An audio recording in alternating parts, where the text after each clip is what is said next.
दुनिया की तमाम छोटी और बड़ी खबरों के लिए हमारे चैनल को सब्सक्राइब करना न भूलें और बेल का बटन जरूर दबाएं। 2022 में योगी की छुट्टी और 2024 में मोदी की छुट्टी अगर नहीं हुआ तो देश कहां जाएगा। आप लोग देखिएगा, एक समय ऐसा आएगा सेल्फ डिक्लेयर एमएलए और एमपी बन जाएंगे और उसके बाद जो है आप लोग घर में बैठ के घंटा बजाइएगा। बीजेपी गवर्नमेंट और योगी आदित्यनाथ की सरकार इतनी नीचता पे उतर आई है कि यह चुनाव लड़ने के अधिकार पे प्रश्न उठा रही है। अगर आप चाहें चुनाव लड़ेंगे तो आप पर्चा भरेंगे, पर्चा भरने से आपको रोका जाएगा, भरेंगे तो अधिकारियों पे प्रेशर देके नॉमिनेशन रद्द करवा दिया जाएगा। योगी आदित्यनाथ की नीचता जो है प्रकाष्ठा पे चली गई। ऐसी नीच हरकत योगी आदित्यनाथ की सरकार ने किया है। मैं योगी आदित्यनाथ से कह दूं कि इसी तरह की मानसिकता अगर कांग्रेस 70 वर्ष था, कांग्रेस को रहता या वे लोग ऐसे करते तो भाजपा का क्या एक भी अध्यक्ष जीत पाता। एक होता है नीच और एक होता है महानीच, तो ये लोग अब महानीच के श्रेणी में जा रहे हैं। चुनाव से इस तरह से अगर खिलवाड़ करेगा योगी आदित्यनाथ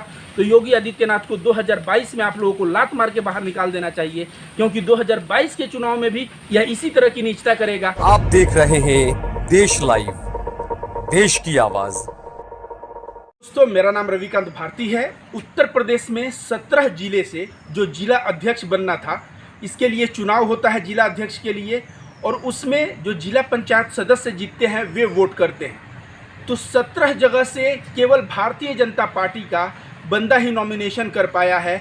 मतलब निर्विरोध 17 जिले में अब अध्यक्ष होंगे भारतीय जनता पार्टी का। तो आपको सवाल में उठेगा कि क्या भारतीय जनता पार्टी की लोकप्रियता इतनी बढ़ गई है कि 17 जिलों में इनके खिलाफ कोई चुनाव लड़ना नहीं चाहता।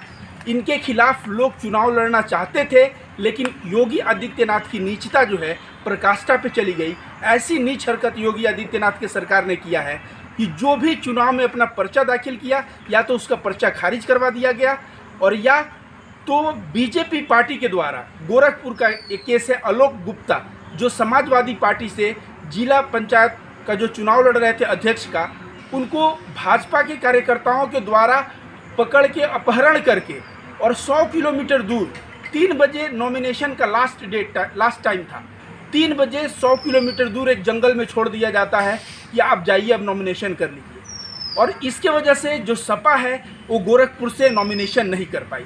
तो ये 17 जिलों में जहाँ पे बीजेपी का अध्यक्ष निर्विरोध एक तरह से बोला जाए तो चुना गया, यहाँ पे देखा जाए तो प्रत्येक जिले में समाजवादी पार्टी और बहुजन समाज पार्टी के बहुत सारे लोग चुनाव जीते हुए थे, और वे लोग कहीं ना कहीं भाजपा के अगेंस्ट में वोटिंग करते और उन जिलों में बीजेपी हार जाती। यहाँ तक कि गोरखपुर में बीजेपी हार जाती। जो योगी आदित्यनाथ सांसद का उपचुनाव हुआ है उसमें अपने मठ से हार जाते हैं चुनाव।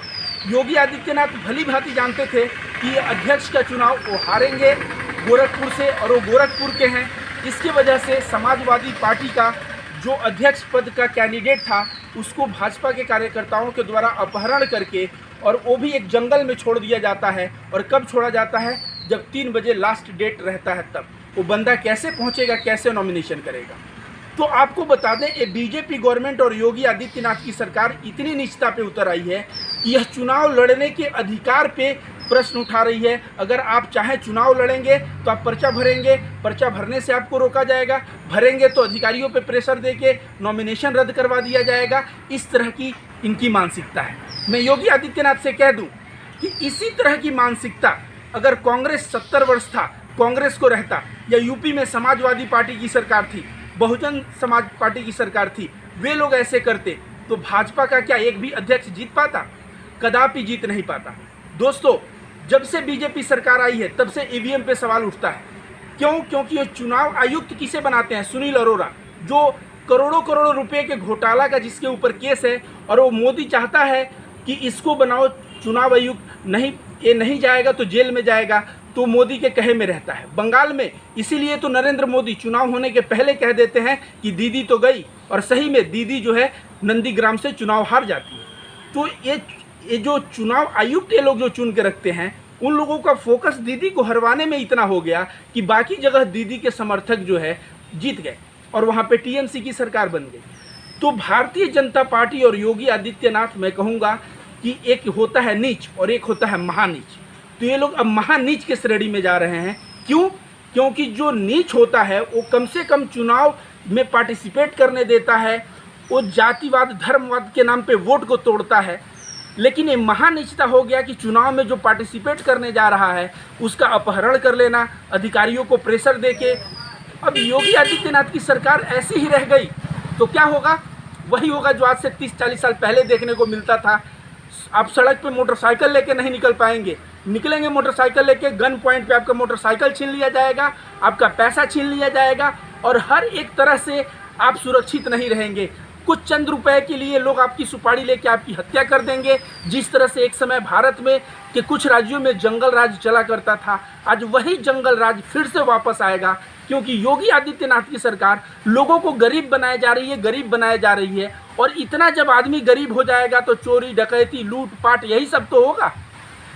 मैं बता दूं दोस्तों, जहाँ तक बात थी कि चुनाव में लोग पार्टिसिपेट करते थे, उसके बाद वोटों के लिए अपना अलग अलग रणनीति लगाते थे, वो बर्दाश्त करने लायक था।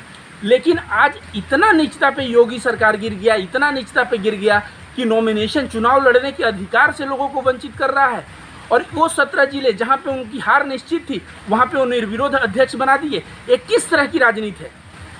मैं आपको बता दूं कि जब लालू प्रसाद यादव के टाइम में और उस वक्त भी चुनाव होता था तो बैलेट पेपर से होता था, तो लोग जो है पेटियों का छीना जब छीनते थे, वो बंदूक चलता था, गोली चलता था, लेकिन एटलीस्ट चुनाव में लोग जो पार्टिसिपेट करना चाहते थे वे करते थे। आज क्या हो गया? चुनाव पार्टिसिपेट करने नहीं दिया जा रहा। मैं कह रहा हूँ दोस्तों, चुनाव जो है बहुत ही अहम चीज़ है डेमोक्रेसी के लिए, और चुनाव से इस तरह से अगर खिलवाड़ करेगा योगी आदित्यनाथ, तो योगी आदित्यनाथ को 2022 में आप लोगों को लात मार के बाहर निकाल देना चाहिए, क्योंकि 2022 के चुनाव में भी यह इसी तरह की नीचता करेगा। जो कैंडिडेट चुनाव लड़ने में अहम रहेंगे उनका पर्चा खारिज करवा दिया जाएगा, उनके पर्चा जो है भरने नहीं दिया जाएगा, उनका अपहरण कर दिया जाएगा। और इस तरह की हरकत आप देखना चाहते हैं? आप चाहते हैं कि रोड पे गाड़ी लेके निकले और गाड़ी आपकी छीन लिया जाए, पैसा आपसे छीन लिया जाए, आपकी हत्या कर दी जाए, तो जरूर आप बीजेपी को वोट दीजिए। लेकिन अगर आप चाहते हैं कि देश जो है उसमें लोग सुरक्षित रहें, तो अब एक ऐसी सरकार चाहिए जो देश को समृद्धि की ओर धकेले, ये नफरत की तरफ। और ये जो चुनाव में जो इस तरह का धांधली हो रहा है, ये सही मायने में बर्दाश्त के बाहर है। इसके लिए मैं योगी गवर्नमेंट और मोदी सरकार का मतलब पूर्ण रूप से मैं कहता हूं कि इनका बहिष्कार करने का जरूरत है।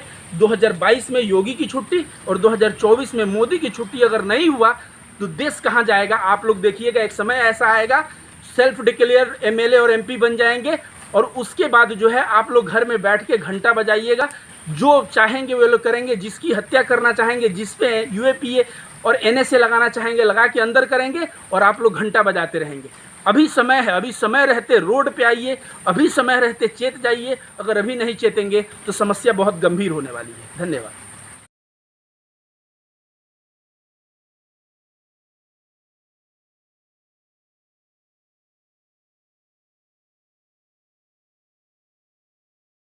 आप देख रहे हैं देश लाइव, देश की आवाज।